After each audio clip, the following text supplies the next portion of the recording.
आरक्षणाचं प्रथम कोल्हापुरातच सुरुवात झाली.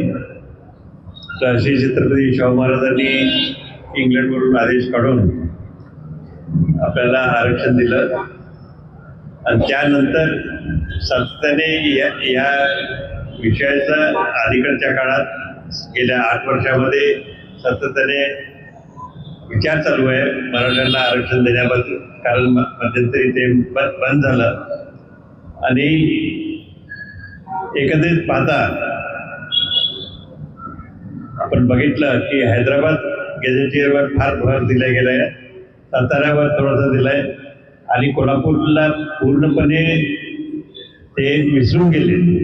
जिथं सुरुवात झाली तो जिल्हा आता त्या जिल्ह्याचं गॅझेट सुद्धा बघायला कोण तयार नाही अशी परिस्थिती आहे. म्हणून शासनाने कोल्हापूर गॅझेटचा निश्चित विचार केला पाहिजे आणि त्या गॅझेटमध्ये त्या त्या आधारे जे काय करायचं ते केलं पाहिजे.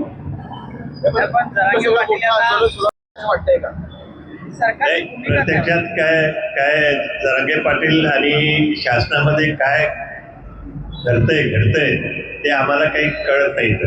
म्हणून प्रत्यक्षात काय त्याचं जे ते परस्परांना जे येते तेवढंच आपल्याला माहित आहे, पण ज्याचं मुळात काय ठरतंय, कुठं घसरतंय, कुठं जमत नाही ते आम्हाला इथं कोल्हापूरला काही कळत नाही. सरकार कुठेतरी कमी पडतंय का या ह्याच्यात? वारंवार आंदोलन करावी लागतात, एकाच विषयावरती करावे लागतात. आंदोलन करावं लागतं कारण त्यांचं आपल्याला कळतच नाही ना त्यांच्या दोघांमध्ये काय चाललंय ते.